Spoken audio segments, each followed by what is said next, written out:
have to do, man. We got to play with our hearts and with our heads today, and we got to give it all out. Hang tough all the way through. Play hard.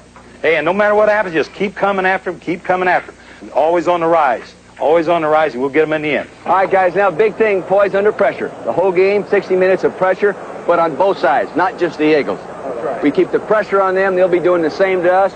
Play mistake-free football, and let's set the tempo. Get out. All right, ready? Hey. Welcome to the National Football League, men. 1978, a year of mighty men and magic moments. It was the NFL's longest season, and teams played more games than ever before.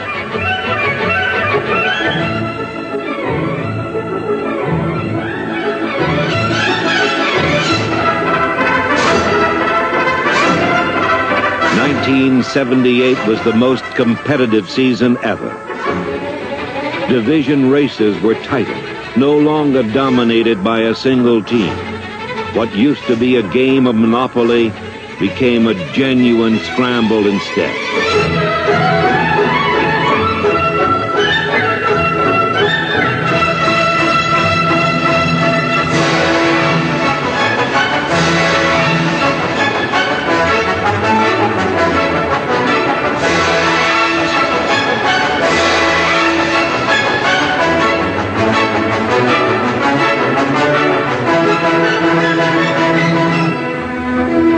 As always, it was a season that reflected the men who were part of it.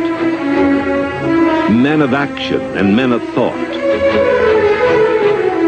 In 1978, more coaches changed jobs than ever before, and each performed his own brand of magic on his mighty men.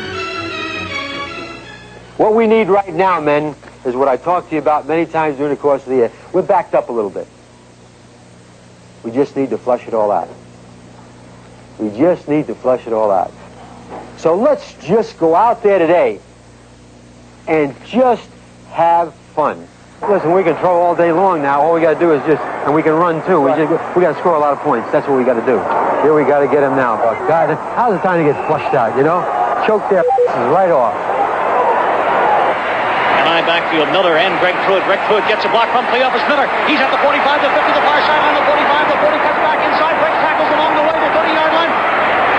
Breaks another tackle, one more. The 25, the 20, the 15, the 10-5. Touchdown, Greg Pruitt. Seemingly the entire Cleveland Browns team off the bench and on the field to congratulate Greg Pruitt. We needed that. That's like an enema. The running game was not the only solution to a problem. In fact, in 1978, flight prevailed over might. New rules encouraged passing, and spectators as well as coaches were singing the praises of the pass receiver.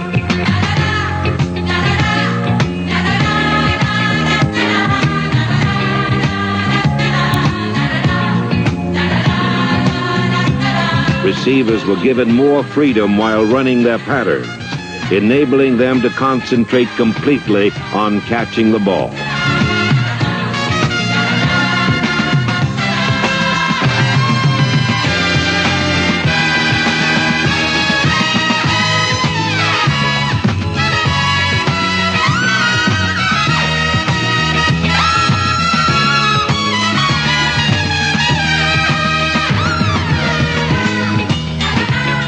Another new rule permitted a receiver to deflect or tip the ball to a teammate. Just when fans were growing weary of low-scoring defensive struggles and predictable outcomes, 1978 brought a bracing dose of old-fashioned last-second heroics. Atlanta has the ball at the 43-yard line. So the Falcons will have to go 57 yards for a score here, and they need a touchdown, not a field goal. They trail 17-13. Bartkowski with a snap, drops the throw. Clock is running now, down to 17. Throws long. Everybody's down there. The Saints look like they're there. There's the ball in the air. Jackson catches it. Touchdown, Atlanta! Unbelievable! There are no plays. penalty flag. The Atlanta Falcons have come from behind with 10 seconds to go in the ball game. They are wrestling in the end zone, and the Falcons have taken the ball game with 10 seconds to go. Whoa! Could have believed it. While the pass receivers created many of the year's magic moments, the quarterbacks were the real mighty men of the offense.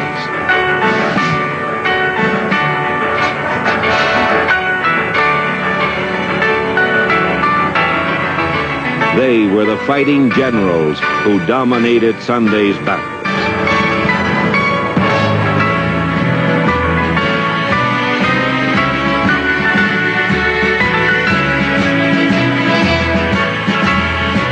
The passing attack of the San Diego Chargers was under the command of quarterback Dan Fouts.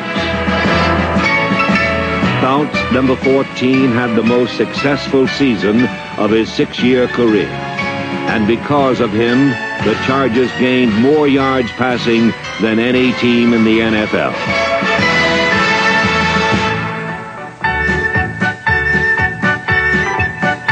The New England Patriots gained the most yards running, and their quarterback, Steve Grogan, number 14, ran for more yards than any quarterback in the league. A running quarterback must be resilient and tough.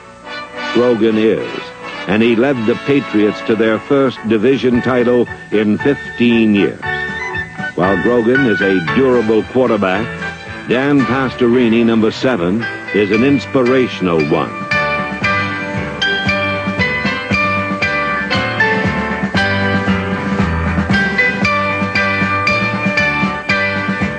With a damaged knee, a bruised shoulder, and wearing a specially designed Army flak jacket to protect his 3 broken ribs, Pastorini guided the Houston Oilers to 2 victories in the playoffs. He conquered pain as well as his opponents, and his courage was something his teammates would never forget.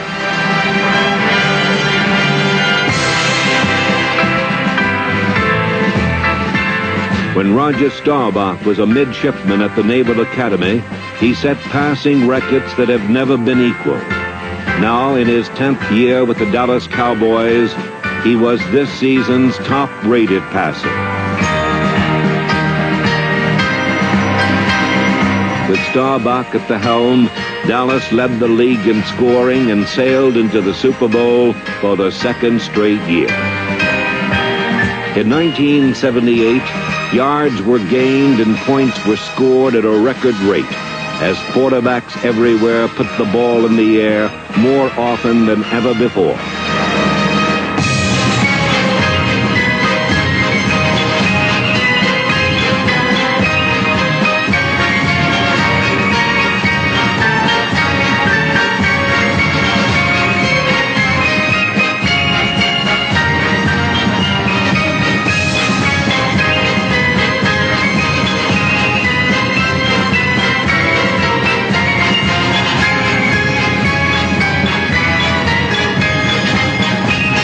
Passes, both long and short, provided many thrills, but it was the pass that the Oakland Raiders never threw that set off the most unusual game-winning play of 1978. Oakland trails 20-14. 10 seconds left. The crowd takes up a chant of defense. Trubisky and Banaszak are the backs. Slot right, Branch inside. Bradshaw, Stabler back. He sidesteps. Can he throw? He can't. The ball flipped forward is loose. A wild scramble. 2 seconds on the clock. Casper grabbing the ball. It is ruled a fumble. Casper has recovered in the end zone. The Oakland Raiders have scored on the most zany, unbelievable, absolutely impossible dream of a play. Madden is on the field. He wants to know if it's real. They said yes. Get your big butt out of here. He does. There's nothing real in the world anymore. The Raiders won the football game. The Chargers are standing, looking at each other. They don't believe it. Nobody believes it. I don't know if the Raiders believe it. It's not real. 52,000 people minus a few lonely Raider fans are stunned A man would be a fool to ever try and write a drama and make you believe it. This one will be relived forever. Are the lonesome cowboys of the NFL, mighty men whose job is obscure yet critical, to ride herd on hard-eyed defenders and slow down their stampede to the quarterback. In 1978, rule makers gave offensive linemen a break. For the first time, they were allowed to extend their arms and open their hands while pass blocking. The new technique cut down sacks, but one mistake could still lead to a quarterbacking. Not to mention other parts of the anatomy.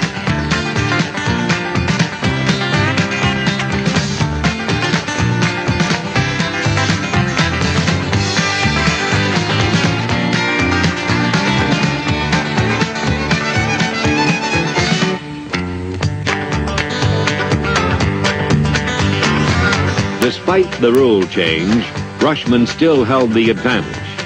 So for frustrated offensive linemen, the only recourse was to hold on, sometimes literally. In 1978, the arcane art of pass protection was best illustrated by the Houston Oilers. The Oiler offensive line was anchored by a bulldog of a center named Karl Moth, number 55. And as a unit, they gave their quarterback, Dan Pastorini, the best protection in the NFL.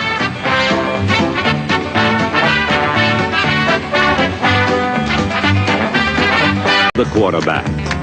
In 1978, rule makers gave offensive linemen a break. For the first time, they were allowed to extend their arms and open their hands while pass blocking. The new technique cut down sacks. But one mistake could still lead to a quarterbacking. Not to mention other parts of the anatomy.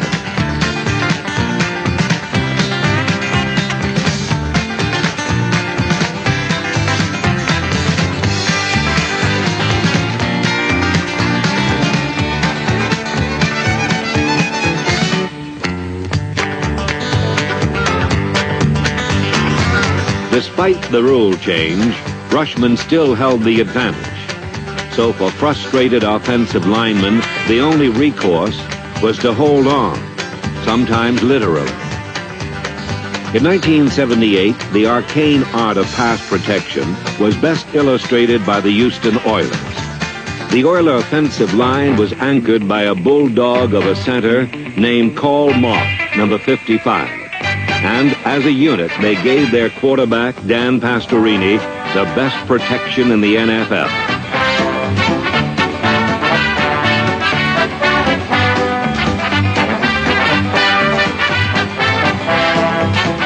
Before a game, Moth is warm and friendly. But when it starts, he straps on his 6 gun. In an age of computer athletes, number 55 is a throwback to another era.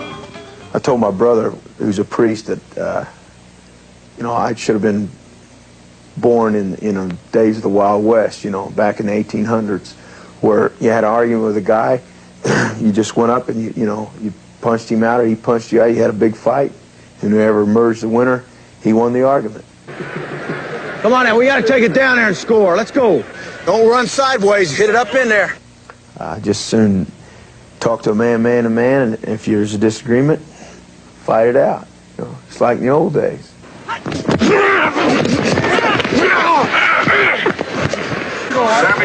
Watch it.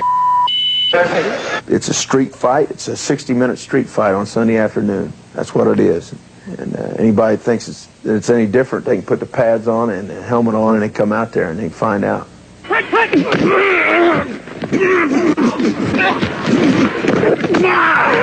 And if you got 90 plays in a football game, it's like being in 90 different street fights. Switch, switch.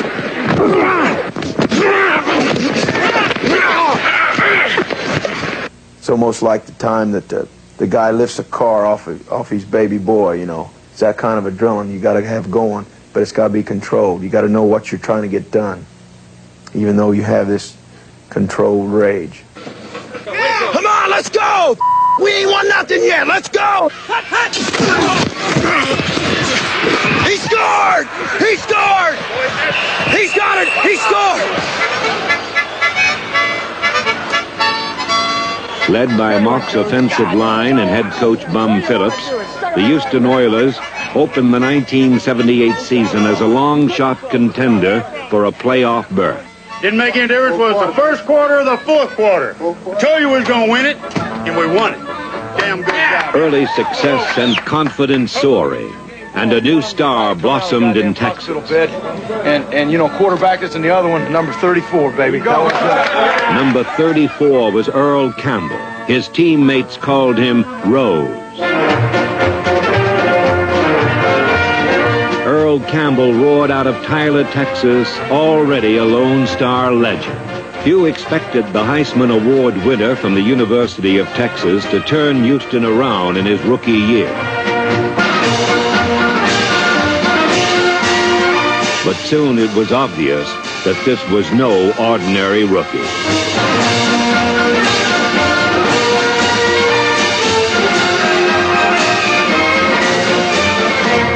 The Tyler bowling ball packed 225 pounds of power and launched it with sprinter speed.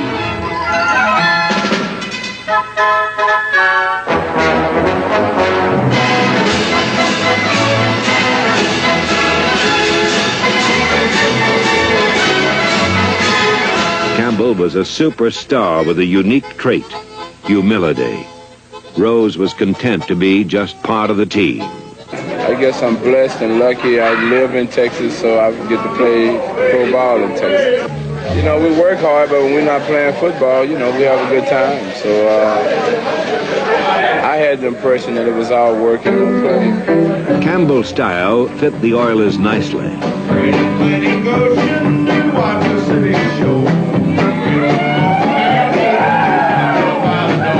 These were men who played and partied as a team.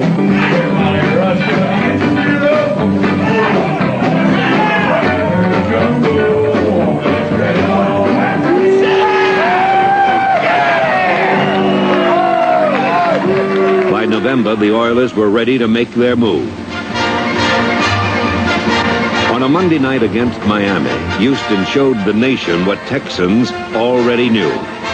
Pitch back goes to Earl Campbell. Breaks the tackle at the 20, 25, 30, 35, 40. At the 50, he may go.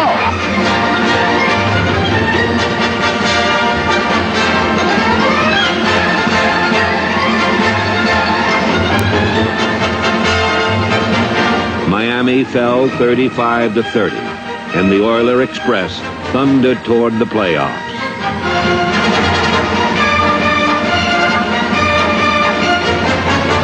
Campbell became the first rookie since Jimmy Brown to lead the NFL in rushing, and Houston clinched a wild card playoff berth. From here on, the road got tougher. First to Miami for a rematch with the Dolphins. Houston beat Miami again and kept right on rolling, north to New England. The Patriots fell 31-14, and the Oiler Cannonball was one game away from a championship. Now listen to the blocking, the rambling, and the roll as it glides along the sidelines by the hash marks, then the score. From the fancy Passandago to the Tyler bowling ball, those Patriots can be taken by the Oiler Cannonball.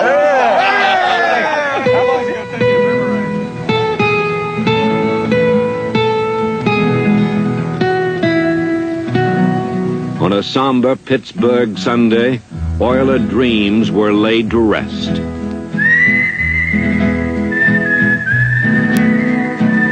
In a freezing rain, Houston fumbled 6 times, and the long ride was over.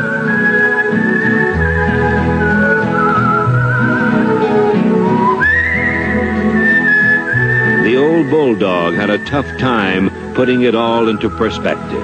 As far as I'm concerned, it wasn't that great of a season. I mean, we came a long way. It'd have been a lot better, I think, if we'd have been competitive today and then, got beat that way. The way we got beat, it just, we just weren't in it. We just turned the ball over. We just gave it to them. I'm sure I'll look back on the season with a lot better frame of mind than I am right now. Houston had come a long way. Only 2 teams traveled further, and they will meet in Super Bowl 13. The magic moment in 1978 was a head coach. In the NFL, there are 28 head coaches with 28 different styles and personalities. Some are almost unknown. Others live in legend already. But all 28 share a common curse and blessing that makes their profession unique. You're only as good as your last game.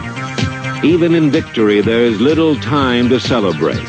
The pressure is constant, and it can tear away at the insides of a good man, like Oakland's John Madden, who was forced by an ulcer to retire.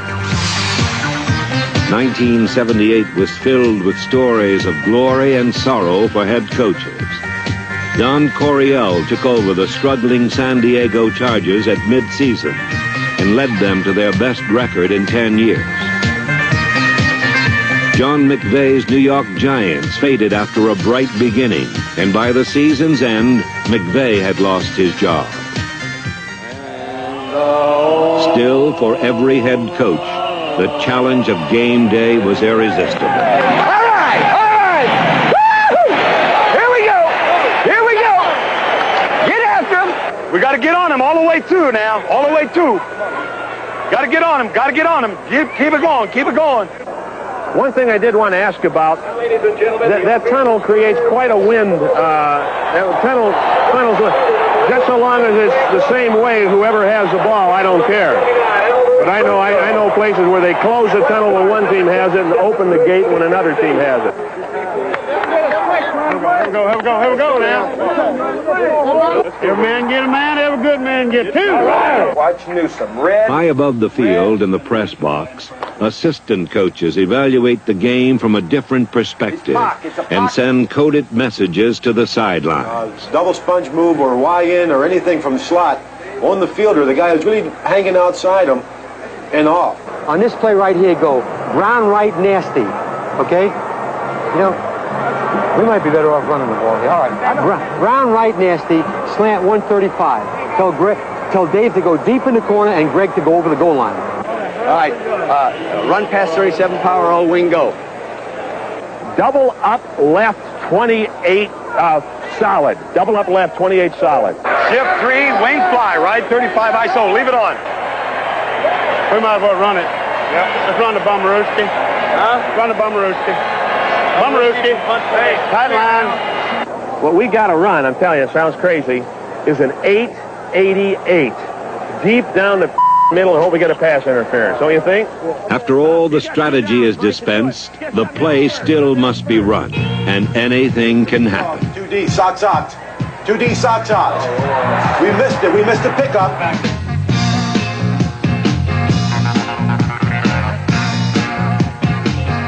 1978 found NFL coaches more willing to open up their playbooks to take advantage of the unexpected. Even the best teams included a few schoolyard plays in their game plan.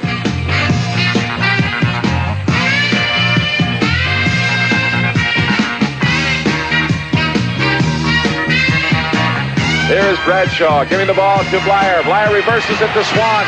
He gives it back to Bradshaw. Bradshaw fires for Cunningham. A Pittsburgh touchdown. How about that? A Pittsburgh touchdown to win the ball game. They're going crazy at Three Rivers. And the Steelers this afternoon left their usual playbook behind. And they reached deep down in their bag of tricks and came up with one that was almost unbelievable.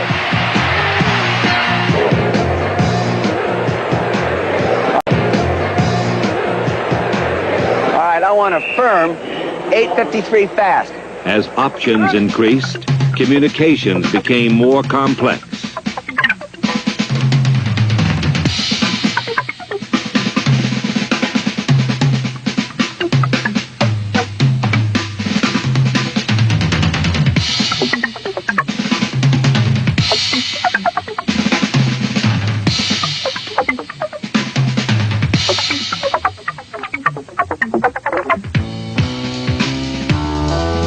Sometimes the whole message didn't quite get through.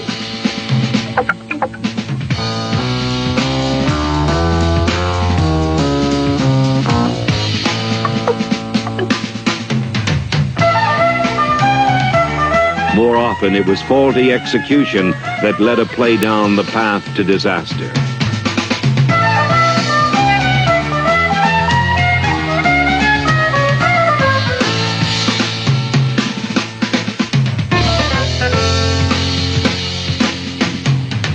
Mistakes by those to whom a head coach has entrusted his fate can try the patience of a saint. Well, we're not the right damn defense. One step away, you'd have killed him. Got a guy sitting on the bench and telling him he's not even in the ball game. Who the hell made that decision? They would have had to punt over again, right? Well, what the hell are we doing things like that for? Without checking with everybody, John? Guys, the only thing is the 8-man allows us to pick up the 2 guys that are getting there. Our 8-man is better than the 10-man, Coach. The 2 sprinters are getting to our every time. Beckman! No, not Jimbo. Beckman! Get up there and make him kick it again. Or maybe it's on us. Still, human error cannot frustrate as thoroughly as interpretation of the rules. Clip! In the back! Hey, that was them offside. Hey, 107, you called them offside. Yes, you did. You threw the flag. Oh, come on. That's the same play. Learn a little bit about the game so you can officiate it. I tell you, that son of a gun down there, he's just looking to throw the flag. Went to college with that official. Yeah, I went to college with him, huh? Hey, you're just over-officiating the hell out of a clean play. Hey, over-official! You're over-officiating and you know it. All you are is a big official now. You got to... Big official. Doggone over-officiating. Hey, Airman! Hey, you over-officious jerk! Would you kindly watch number 76? They've only had one holding penalty all day, man. Hey, can I tell you one thing? That's 3 holding penalties on one football team in a quarter and a half. That ain't funny. Do you see the offensive tackle? He literally tackled the strong safety. He tackled him, for crying out loud. Open your eyes. I can't believe that. No, it's on them. Is it on them? Yes. Holy. Now, wait a minute. We've got them in the film on the field with us. And if y'all penalize us for this and cost us this ball game or a chance to win it, it's going to be bad on you. Now, I'm telling you before you make the mistake. It is in the film. The big coach with the orange shirt is standing right out on the field. Now, you can't do that. If you do it, I'm telling you, you're going to have more hell over it in a little bit. You better tell your official. You're not going to tell him? You're not going to tell him? I'll tell you, you think that you've given these a little bit of an advantage now? How about turning it around? Go. Oh, that is a crock. No good! Oh, no, that was on the ground. Oh. Can you believe that? You couldn't see that, sir? You couldn't see that? You couldn't see that. Then after all is said and done, the game can turn on a single play.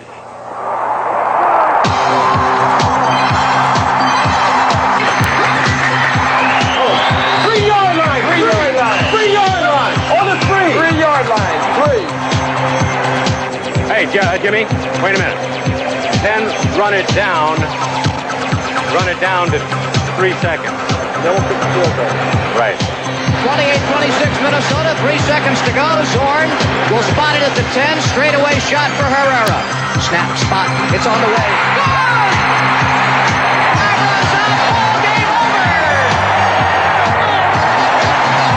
Jack Patera led his 3-year-old Seattle Seahawks to a winning record and was named AFC Coach of the Year.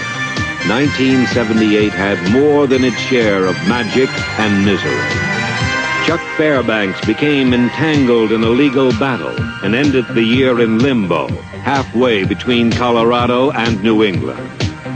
The risk is part of the lure for the men they call coach.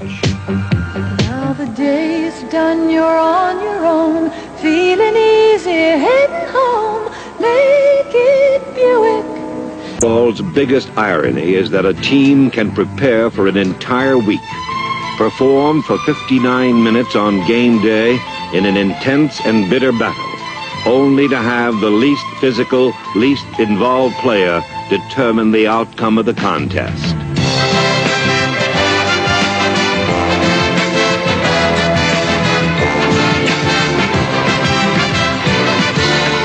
He's the oddball of the National Football League, the kicker. And in 1978, his magic moments were many. In the order of kickers, there are two species. First, there is a place kicker, who must salvage an offensive drive by kicking for points.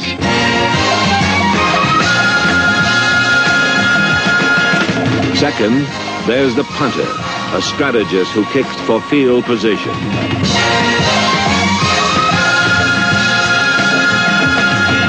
Both share vital roles because behind every good team, there is a good kicker. No job anywhere has a shorter work week, yet within the span of 2 seconds, it's amazing how many things can go wrong.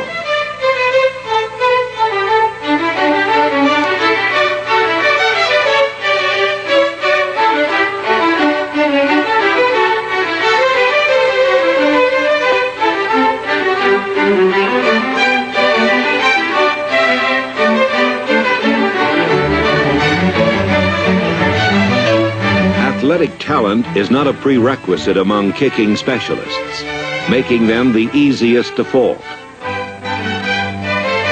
It looks easy enough. Everybody wants to do it. Everyone wants to be a kicker because it's an easy job, it's highly paid, and you don't bust your rump out there for 60 minutes, and you can get a lot of glory if you do it well.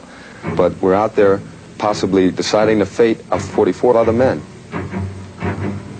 You're most likely to end up being the GOAT than you are to being the hero. It's 4th and 2 at the 17-yard line. It'll be a 33-yard attempt. Time remaining is 35 seconds. You talk about pressure on an individual performer. Here he's got the television audience around the country and the whole stadium here watching and everybody listening to find out how Pat Leahy is going to fare on this field goal attempt. Signals are being called. Now they're set. The ball is snapped, placed down, is kicked high enough, deep enough. It's no good. It is no good. It is wide to the left. And the most unhappy man in America has to be Pat Leahy. Oh, what a one to miss. What a one to miss. Pat Leahy had an outstanding season. However, it's not how many kicks you make, it's when you make them. Kickers all know this and must be prepared, because one bad day and you might be sent packing. 1978 saw more kickers come and go than any previous year. The most traveled is Buffalo's Tom Dempsey. After 11 years, you could take a map of the U.S., fire at it with a shotgun, and most of the hits would cover the places where he has worked. Inaccuracy breeds insecurity. It's the nature of the profession.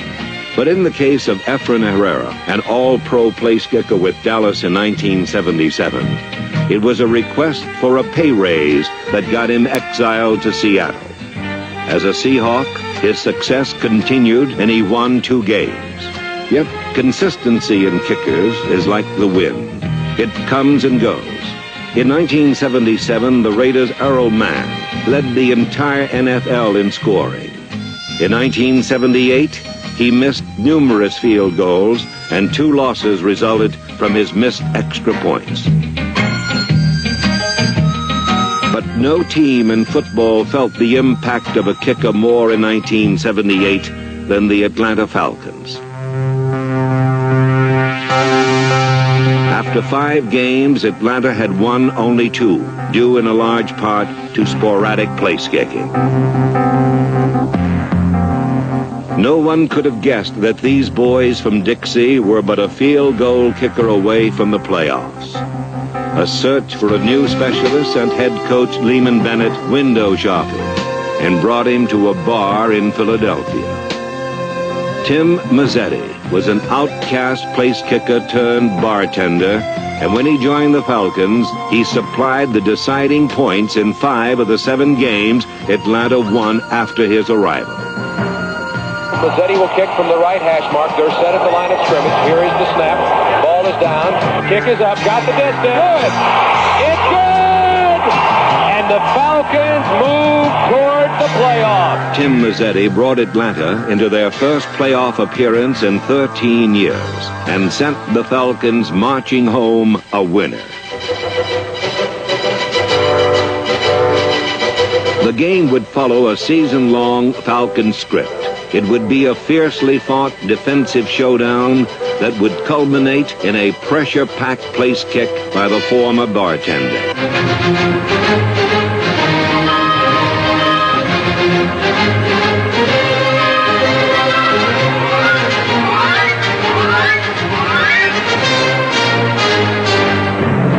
With less than 2 minutes, the Falcons made their final bid for victory. Bart drops to throw, waits, throws to the right side. They're going to have to start going for pay dirt in a moment. Eagles blitzing. Bartkowski has time. He throws long. Jackson's there.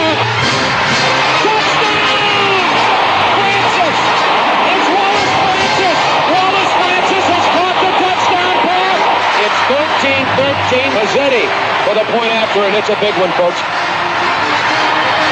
It's good! This crowd is dancing in the seats!